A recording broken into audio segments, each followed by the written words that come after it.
Assalamualaikum warahmatullahi wabarakatuh. Perkenalkan, saya Hestri Dani Nurlaili, mahasiswa program Pendidikan Profesi Guru dalam Jabatan Universitas Bengkulu, Angkatan 1 tahun 2020. Hari ini, Selasa tanggal 17 November 2020, saya akan melakukan perekaman praktik uji kinerja bersama peserta didik di kelas 9B di SMP Negeri 14 Bengkulu Selatan. Wassalamualaikum warahmatullahi wabarakatuh. Ya Zaki, silakan siapkan. Bersedia. Beri salam pada guru. Assalamualaikum warahmatullahi wabarakatuh. Waalaikumsalam warahmatullahi wabarakatuh. Untuk memulai pelajaran, marilah kita berdoa. Berdoa, mulai. Berdoa selesai. Oke, terima kasih Zaki. Semuanya sudah hadir ya di ruang virtual ini. Sudah lengkap. Apa kabar kalian semua hari ini? Alhamdulillah baik, Bu. Alhamdulillah, semuanya baik. Ibu selalu berpesan bahwa kalian harus senantiasa menjaga kesehatan, walaupun di masa pandemi ini kita tidak dapat berjumpa di ruang kelas sesungguhnya, tapi kita harus tetap semangat, karena bagaimanapun caranya kita tetap harus belajar. Kalian harus menjaga kesehatan dan mengonsumsi makanan bernutrisi. Ada yang ingat materi kita minggu lalu apa ya? Ya, Dian. Menulis teks pidato persuasif. Ya, pertemuan sebelumnya kita membahas tentang menulis teks pidato persuasif. Hari ini kita sudah beralih materi dengan menulis teks cerita pendek. Dengan cerita pendek ini nanti kalian dapat mengungkapkan gagasan atau pesan-pesan kalian sesuai dengan pengalaman pribadi. Silakan amati berikut ini. Sudah tampak? Sudah. Bu. Oke, Sudah. hari ini kita akan membahas tentang struktur dan aspek kebahasaan cerita pendek. Kompetensi dasar yang akan kita pelajari adalah menelaah struktur dan aspek kebahasaan cerita pendek yang dibaca atau didengar. Dan pada bagian keterampilan, kalian mengungkapkan pengalaman dan gagasan dalam bentuk cerita pendek dengan memperhatikan struktur dan kebahasaan. Tujuan pembelajarannya, setelah mengikuti proses pembelajaran menggunakan model discovery learning, kalian diharapkan dapat yang pertama menyimpulkan struktur cerita pendek yang dibaca atau didengar, yang kedua menyimpulkan aspek kebahasaan cerita pendek yang dibaca atau didengar dengan benar dan cermat. Yang terakhir, di bagian keterampilan, kalian dapat menyusun cerita pendek berdasarkan pengalaman pribadi dengan memperhatikan struktur teks dan kebahasaan dengan jujur dan benar. Oke? Adakah yang ingin ditanyakan? Yes, Bu. Hari ini kita akan belajar berkelompok. Kelompoknya sudah Ibu bagikan di grup WhatsApp ya. Selain bekerja secara berkelompok, nanti kalian ada mengerjakan tugas mandiri, yaitu menulis sebuah teks cerita pendek berdasarkan pengalaman pribadi. Silakan kalian mengamati tayangan video berikut ini. Sudah muncul? Sudah, Bu. Sudah, Bu.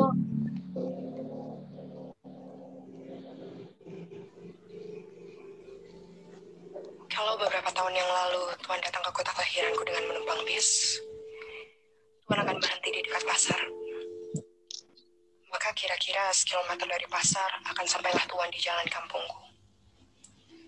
Pada simpang kecil ke kanan, simpang yang kelima, membeloklah ke jalan sempit itu. Dan di ujung jalan nanti akan Tuhan temui sebuah surau tua. Di depannya ada kolam ikan yang airnya mengalir melalui 4 buah pancuran mandi. Dan di pelataran kiri surau itu akan Tuhan temui seorang tua yang biasanya duduk di sana dengan segala tingkah ketuaan dan ketaatannya beribadah.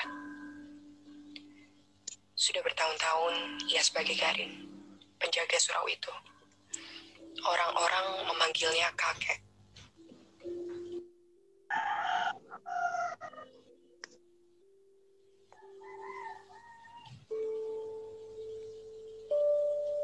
Sebagai penjaga surau, kakek tidak mendapat apa-apa. Ia hidup dari sedekah yang dipungutnya sekali sejumat. Sekali 6 bulan, ia mendapat seperempat dari hasil pemungutan ikan emas dari kolam itu. Dan sekali setahun, orang-orang mengantarkan fitrah itu padanya. Tapi sebagai Garin, ia tak begitu dikenal. Ia lebih dikenal sebagai pengasah pisau. Karena ia begitu mahir dengan pekerjaannya itu, orang-orang suka minta tolong kepadanya. Sedang ia tak pernah minta imbalan apa-apa. Orang-orang perempuan yang minta tolong mengasahkan pisau atau gunting, memberinya sambal sebagai imbalan. Orang laki-laki yang minta tolong, memberinya imbalan rokok. Kadang-kadang uang. Tapi yang paling sering diterimanya ialah ucapan terima kasih dan sedikit senyum.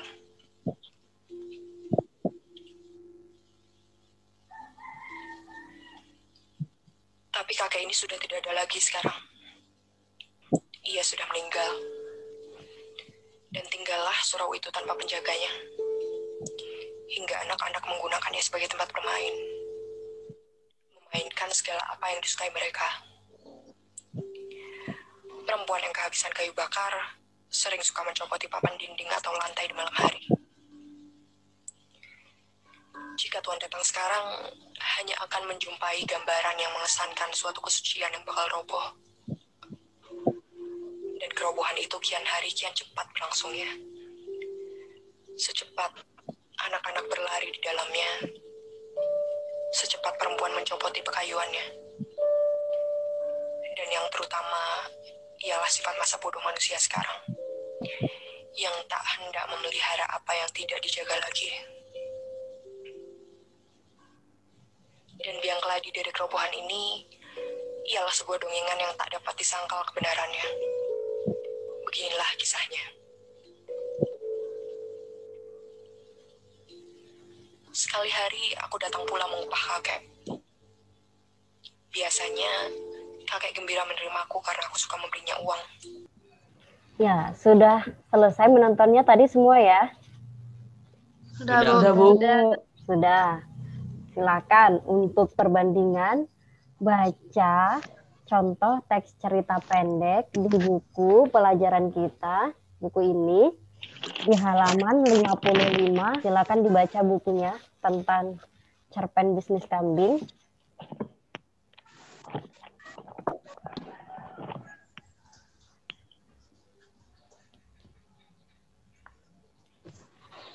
Novela sudah selesai membacanya?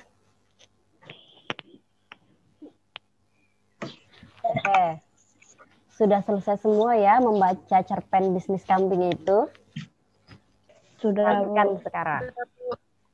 Coba, adakah yang menemukan persamaan antara video yang kita tonton tadi dengan contoh teks cerpen yang ada di buku? Silakan, Zaki ya, silakan. Ada, Bu. Ya. Persamaannya dari video dan contoh teks itu sama-sama ada tokoh dan tempat. Lalu sama-sama ada penggambaran latar. Sama-sama ada pesan yang disampaikan. Serta sama-sama ada permasalahan dalam ceritanya. Oke, itu yang ditemukan Zaki. Adakah yang lain yang ingin menambahi? Cukup? Nah, artinya tadi kalian sudah mengamati video dan membaca teks cerpen yang ada di buku. Kalian dapat menemukan apa saja persamaannya. Dan sekarang kita fokus ke bagian struktur teks cerita pendek dan pada bagian kebahasaan yang digunakan dalam teks cerpen. Amati tayangan PowerPoint materi Ibu ya.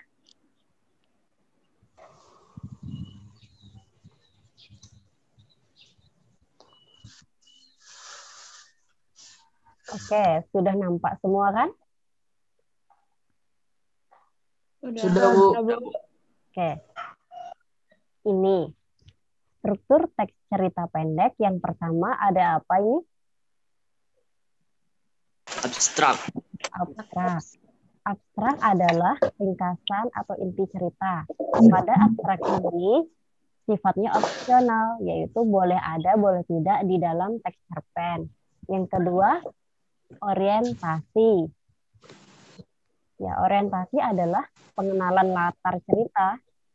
Pada bagian selanjutnya ada komplikasi, yaitu bagian yang memuat masalah konflik dalam cerita. Selanjutnya ada evaluasi.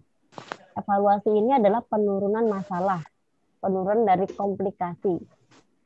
Selanjutnya ada resolusi. Resolusi adalah penyelesaian masalah, yaitu struktur teks yang mengungkapkan solusi yang dialami tokoh atau pelakunya dalam cerita tersebut. Yang terakhir adalah koda. Koda adalah pelajaran yang bisa dipetik dari cerita oleh pembacanya. Artinya, di sini pesan-pesan yang disampaikan dalam cerita tersebut. Materi selanjutnya adalah aspek kebahasaan teks cerita pendek. Cerita pendek menggunakan ragam bahasa sehari-hari atau bahasa tidak resmi. Yang kedua, menggunakan majas atau gaya bahasa. Gaya bahasa ini contohnya adalah yang ada di buku. Ada personifikasi, ada metafora, ada litotes, ironi, dan sebagainya. Selanjutnya menggunakan kalimat deskriptif. Kalimat deskriptif ini menggambarkan apa saja yang digambarkan, nanti kalian baca pada materinya. Yang keempat adalah menggunakan kalimat ekspresif. Penjelasan dari ini semua kalian bisa temukan di buku pelajaran kita di halaman 61. Boleh juga untuk menambah wawasan, kalian membaca dari sumber lain di internet atau sumber-sumber lainnya. Silakan Novela memulai membaca.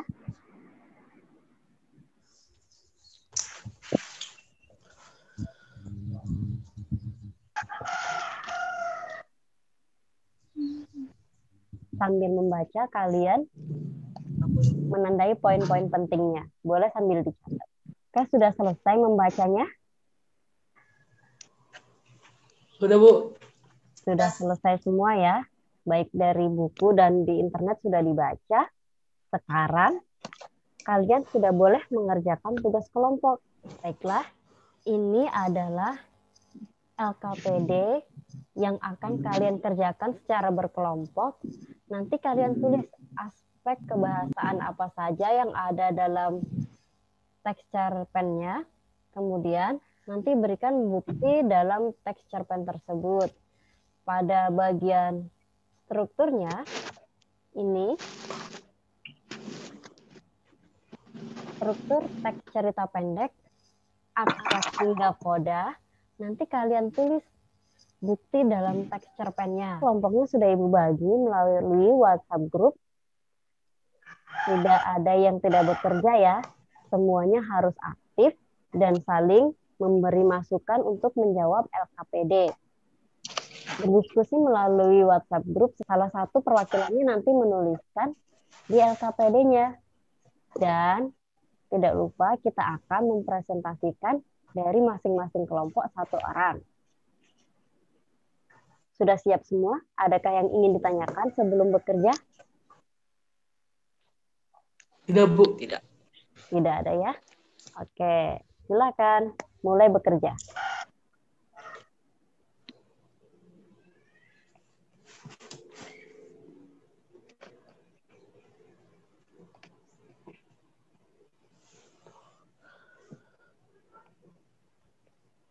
Sudah semua mengerjakannya? Sudah, Bu. Nah, kelompok Sudah, 1 Bu. sudah selesai? Kelompok 1 Sudah, Bu. selesai? Kelompok 2 Sudah. selesai? Kelompok 3 selesai? Sudah. Oke, kelompok 4 juga sudah selesai. Baik, kita akan membacakan ya perwakilan dari kelompok 1, silakan membacakan hasil diskusinya.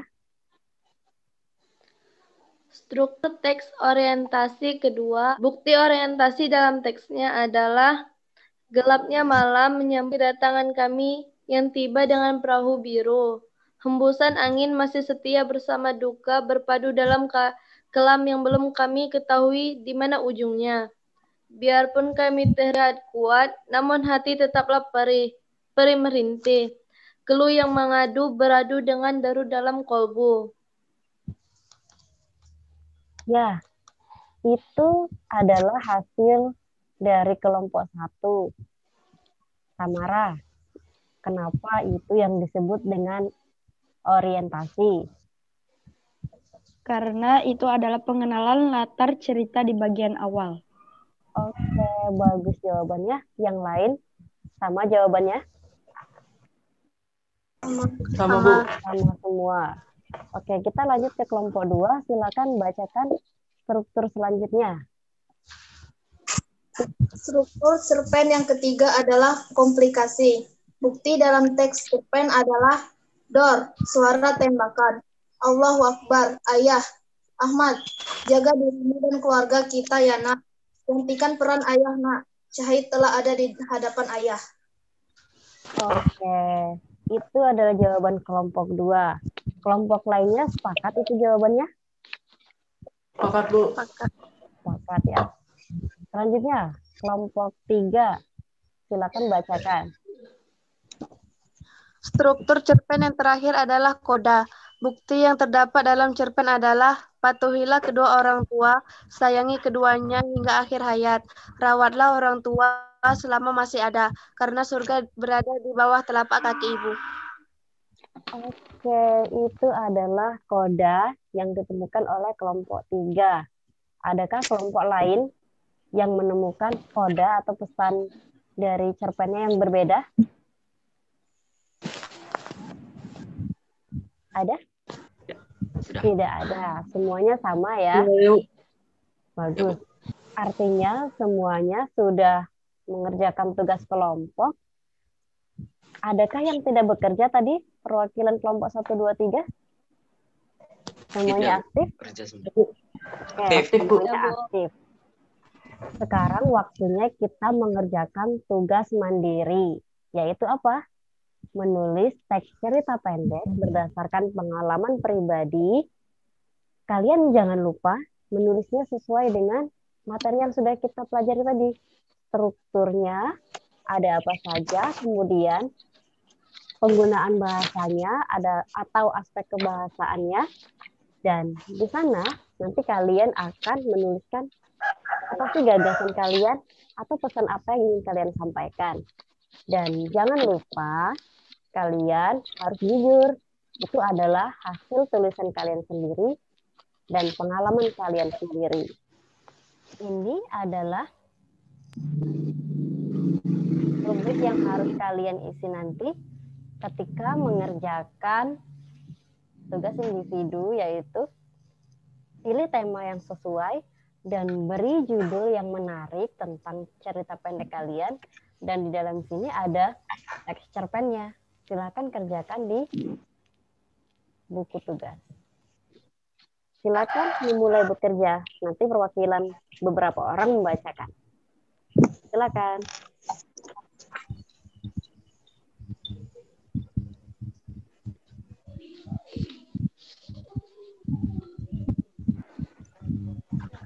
Novela sudah selesai menulisnya belum?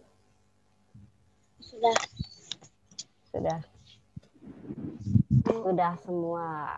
Ya. Sekarang waktunya kita mendengarkan perwakilan beberapa orang untuk membacakan hasil menulis. Sudah, Bu. Silakan Siti Nurholizah, bacakan ya dengan jelas supaya teman-temannya dengar. Assalamualaikum warahmatullahi wabarakatuh. Kejadian jalan pulang. Pagi yang sangat dingin dan gelap itu, Siti dan keluarganya siap-siap untuk pulang rumah. Sudah 7 hari Siti, bapak dan ibunya di Lampung. Saat dalam perjalanan pulang, Siti dan kedua orang tuanya melihat seekor anak monyet. Lalu motor yang dikendarai Siti berhenti, berniat untuk mengasih makan monyet tersebut. Tiba-tiba dari atas pohon terlihat dahan pohon bergerak-gerak, dan ada tubuh besar dan hitam di balik pohon tersebut. Bapak Siti lalu segera mengencang motor, dan ternyata yang bertubuh besar dan hitam itu adalah induk dari anak monyet tersebut. Setelah itu, Siti dan keluarganya melanjutkan perjalanannya. Tak selang berapa lama, saat jalanan sepi dan hanya ada sebuah mobil, mobil tersebut tiba-tiba berhenti mendadak. Karena jalanannya turunan, motor yang Siti kendarai menabrak mobil tersebut. Mobil itu pergi begitu saja. Untungnya Siti dan keluarganya hanya lecet saja. Sampainya di rumah, paman dari Lampung menelpon ibu. Dek, bapak, kakak Siti tadi nyariin kamu. Belum bilang ke bapak kalau mau pulang ke Bengkulu. Kalau pamitan nanti bapak nangis, nggak dibolehin juga, kata ibu. Lalu ibu Siti menelpon kakek dan meminta maaf karena pulang tidak pamitan. Oda, jika ingin berpergian, izin terlebih dahulu dengan orang tua. Oke, itu tadi hasil menulis cerpennya Siti Nurhalizah. Bagus ya. Koda, tadi ada disebutkan kodanya langsung ya. Apa tadi Siti kodanya atau pesannya apa? Jika ingin berpergian, izin terlebih dahulu dengan orang tua. Oke, itu adalah pesan yang disampaikan dalam teks cerpennya Siti Nurhalizah. Bagus ya. Ada apa saja tadi strukturnya? Di awal ada abstraknya, walaupun abstrak itu bersifat pilihan, boleh ada boleh tidak, tapi Siti membuatnya. Kemudian ada orientasi, sampai kodanya ada semua tadi. Bagus, artinya sudah paham apa materi yang disampaikan hari ini. Yang lain semua tadi sudah nulis ya. Nanti silakan difoto dan dikirim ke WhatsApp grup biar ibu membacanya sebagai dokumen dari tugas keterampilan menulis cerita pendek. Silakan Novela membacakan hasil perbaikan tugas kelompoknya tadi. Baca dengan jelas ya. Ya, baca dengan jelas supaya teman-temannya dengar semua. Terima kasih Bu Estri atas kesempatan yang diberikan kepada saya. Baiklah teman-teman, saya akan menunjukkan hasil tugas kelompok kita hari ini setelah diperbaiki. Struktur teks cerita pendek ada 6, yaitu abstrak, orientasi, komplikasi, evaluasi, resolusi, koda. Bukti pada teks cerpen Kelana Rindu. 1. Abstrak. 2. Orientasi. Bukti dalam teks. Gelapnya malam menyambut kedatangan kami yang tiba dengan perahu biru. Hembusan angin masih setia bersama duka berpadu dalam kelam yang belum kami ketahui di mana ujungnya. Biarpun kami terlihat kuat, namun hati tetaplah garis berhenti. Keluh yang mengadu beradu dengan deru dalam kalbu. 3. Komplikasi. Itu dalam teks. Dar, Allahu Akbar ayah. Ahmad, jaga dirimu dan keluarga kita ya. Nak, rawat ibu sampai masih tua dan maut menjemputnya. 4. Evaluasi. 5. Resolusi. 6. Koda. Itu dalam teks. Sebagai seorang anak, harus senantiasa menghormati dan menyayangi kedua orang tua. Rawatlah keduanya selama masih berada di dunia. Doakan mereka apabila telah lebih dahulu menghadap Allah Subhanahu wa Ta'ala. Aspek kebahasaan yang terdapat dalam teks cerpen Kelana Rindu adalah menggunakan bahasa Indonesia sehari-hari atau tidak baku, menggunakan kalimat deskriptif dalam penggambaran latar tempat, waktu, dan latar suasana. 3. Menggunakan kalimat ekspresif pada percakapan para tokohnya. Oke, itu tadi hasil dari kerja kelompok yang sudah diperbaiki. Tadi ada beberapa yang sedikit salah membacanya ya. Kalimat deskriptif dan kalimat ekspresif. Bagus, itulah hasil kerja kelompoknya.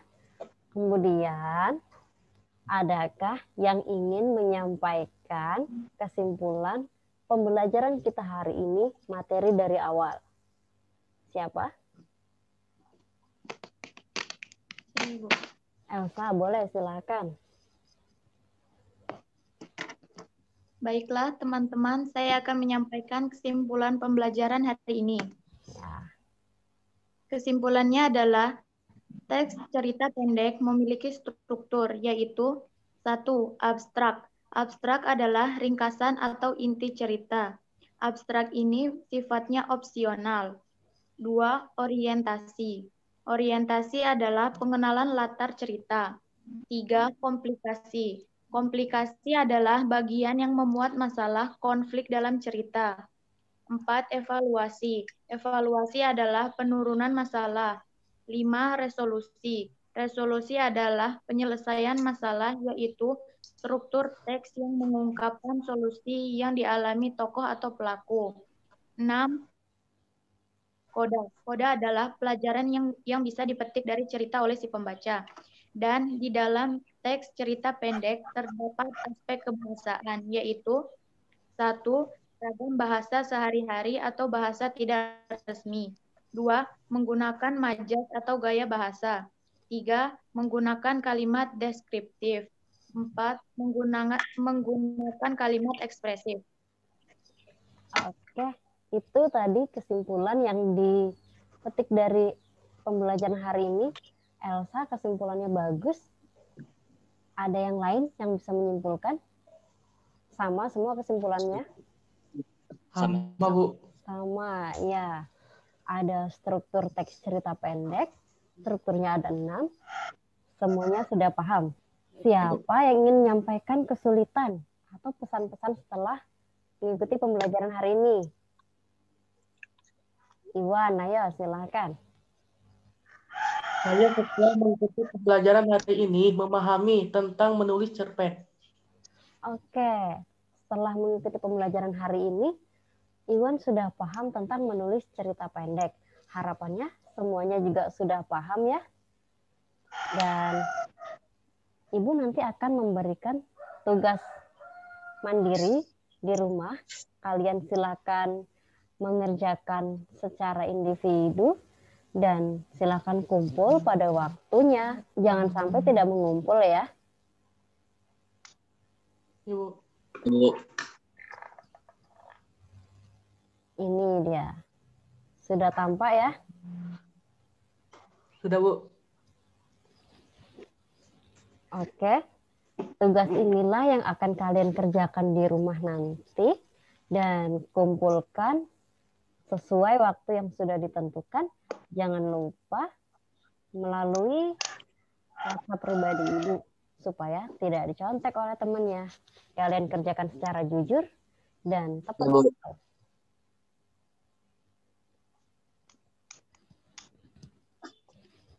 Oke, kalau tidak ada lagi yang bertanya, kita akan mempelajari tentang teks tanggapan pada pertemuan selanjutnya. Siap ya? Silakan kalian baca materinya di rumah sebelum kita bertemu lagi di ruang virtual. Ibu kembali ingatkan, kalian harus tetap semangat dalam mengikuti pembelajaran meski jarak jauh. Jika keluar rumah, ingat jaga protokol kesehatan. Zaki, silakan dipimpin. Untuk mengakhiri pembelajaran, marilah kita berdoa. Berdoa, mulai.